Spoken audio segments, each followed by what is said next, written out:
Hello दोस्तों, हमारे YouTube channel बहरवाल talent point पर आप सभी का हार्दिक स्वागत है। तो हमारी क्लास के अंतर्गत जीव विज्ञान के अंतर्गत उत्सर्जन तंत्र चल रहा था।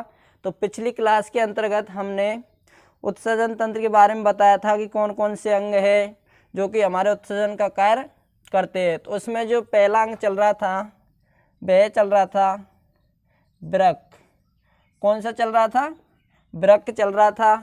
वृक्क के अंतर्गत मैंने बताया था कि 130 करोड़ कुछ नलिकाएं पाई जाती है, 1.30 करोड़। और उस 1.30 करोड़ जो नलिकाएं पाई जाती है उन नलिकाओं को क्या कहा जाता है? नेफ्रॉन कहा जाता है। क्या कहा जाता है?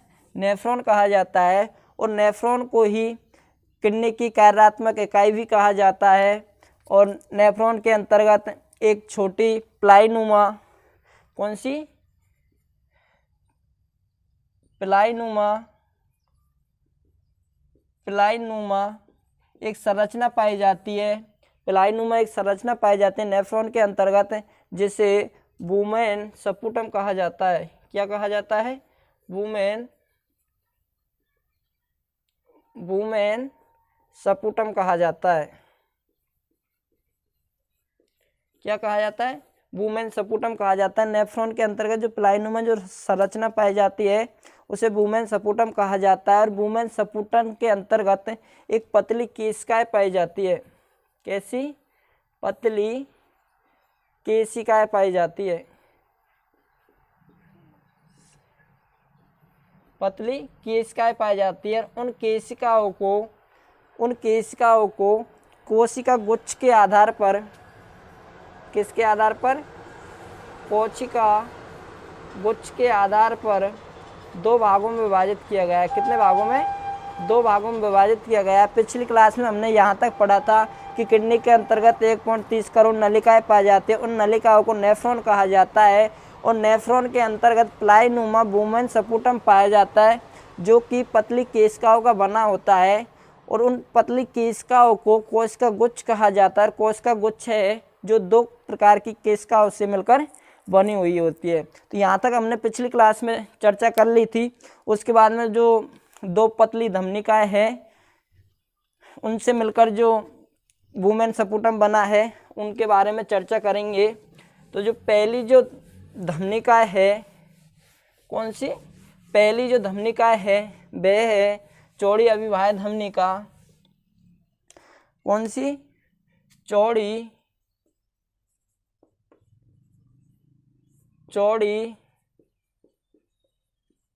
अविवाही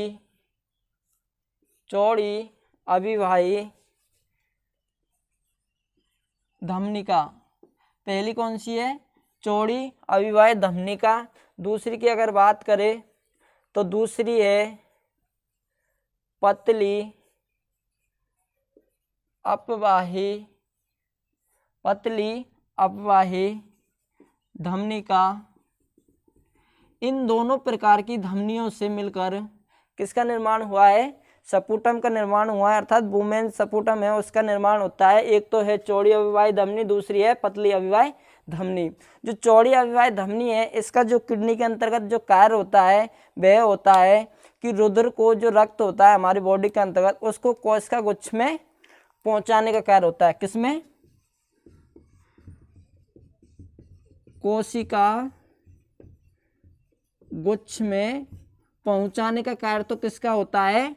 जो चौड़ी अविवाही धमनी पाई जाती है उसका तो कोशिका गुच्छ में पहुंचाने का कार्य होता है रक्त का। जबकि जो पतली धमनी पाई जाती है इसका जो कार्य होता है यह होता है वापस लाने का। जो चौड़ी अविवाही धमनी के द्वारा जो कोशिका गुच्छ में जो रक्त पहुंचाया गया उसे वापस लाने का जो कार्य किया जाता है वह किसके द्वारा किया जाता है? पतली अविवाही धमनी के द्वारा कार्य किया जाता है। इसके बाद में बात करें कि किडनी का जो मुख्य रक्त है, किडनी का जो मुख्य कार्य है वह है कि हमारी बॉडी के अंतर्गत जो रक्त के प्लाज्मा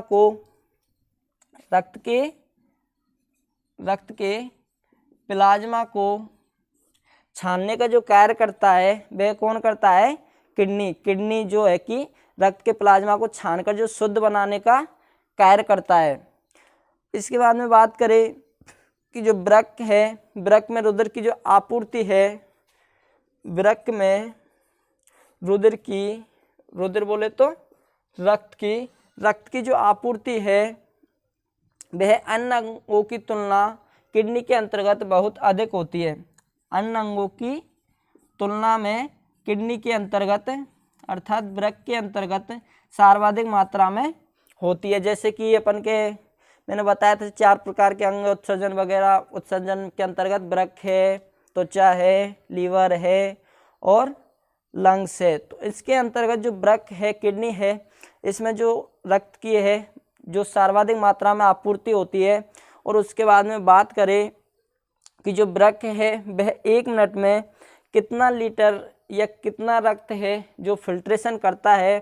तो अगर बात करें कि जो वृक्क है वह 1 मिनट में कितना रक्त फिल्ट्रेशन करता है, तो वह करता है 125 मिली।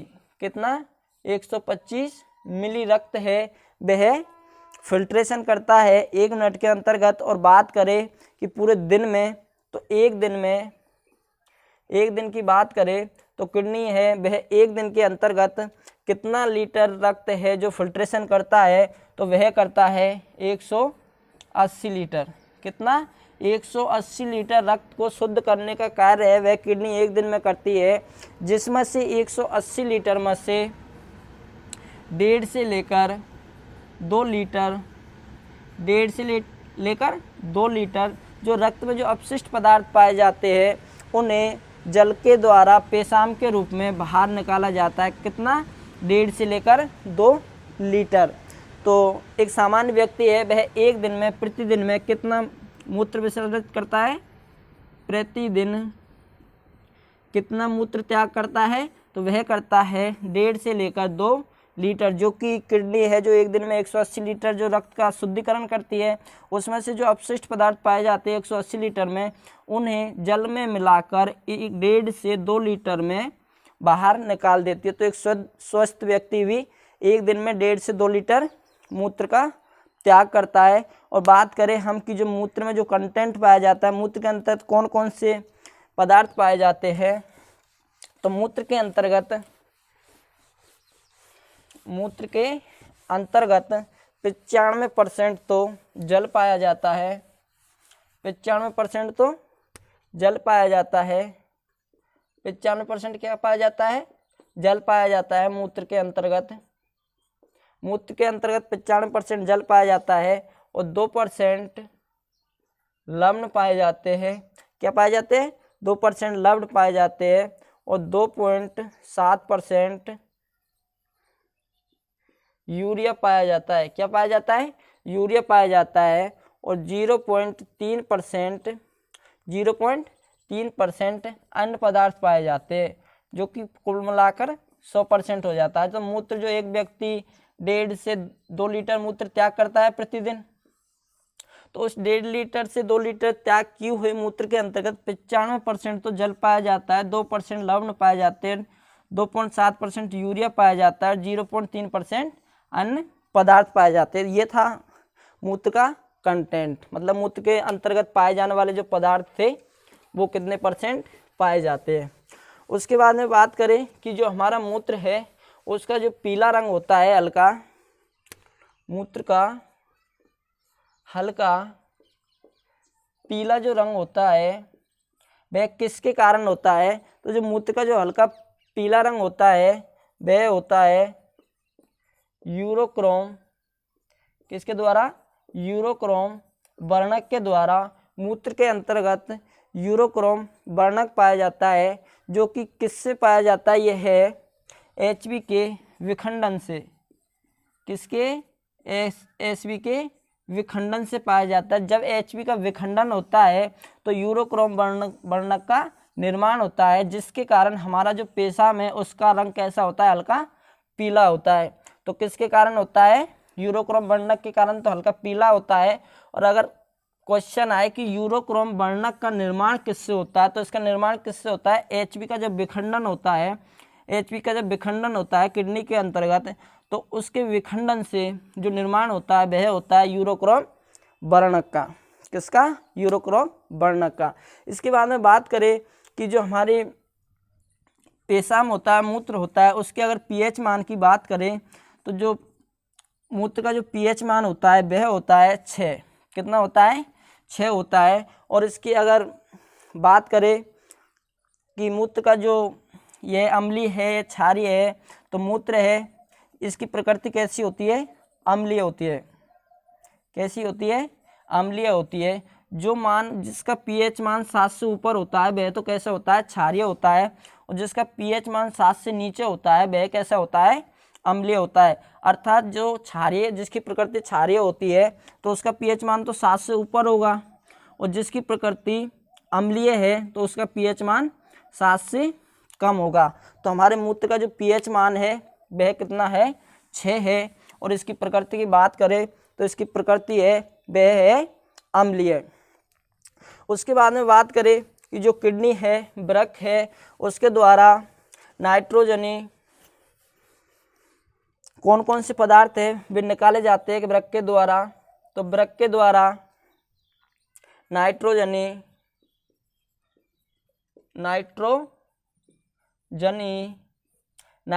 है, पेनिसिलिन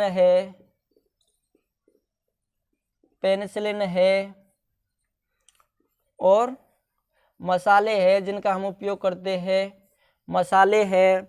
इनका किडनी के द्वारा विसर्जित किया जाता है, अर्थात इन्हें बाहर निकाला जाता है मूत्र के द्वारा। किडनी, नाइट्रोजनी है, पेनिसिलिन है, मसाले हैं जो हम। उसके बाद में बात करते हैं कि हमारी किडनी के अंतर्गत, वृक्क के अंतर्गत जो पथरी पड़ जाती है, कई लोगों के अंतर्गत किडनी में पथरी पड़ जाती है, वह किसकी बनी होती है? तो उसकी अगर बात करें तो वह बनी होती है कैल्शियम ऑक्जेलेट की। किसकी बनी होती है? कैल्शियम ऑक्जेलेट की। जो किडनी के अंतर्गत जो पथरी पाई जाती है वह किसकी बनी होती है? कैल्शियम ऑक्जेलेट की। उसके बाद में बात करें जो हमारी किडनी है, हमारी बॉडी के अंतर्गत किडनी पाई जाती है, वह अगर कार्य करना बंद कर दे या किसी प्रकार से ब्लड का फिल्ट्रेशन नहीं करे, छानने का कार्य नहीं करे, तो हमारी बॉडी के अंतर्गत कौन सी बीमारी हो जाएगी और उस बीमारी को किस नाम से जाना जाएगा? तो अगर हमारी बॉडी के अंतर्गत किडनी कार्य करना बंद कर दे तो हमारी बॉडी के अंतर्गत कौन सा रोग हो जाएगा?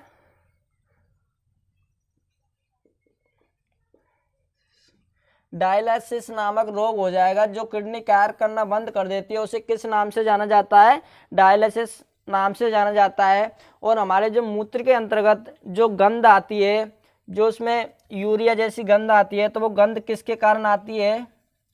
मूत्र के अंतर्गत जो गंध आती है वह आती है NH3 के कारण मूत्र के अंतर्गत गंध आती है।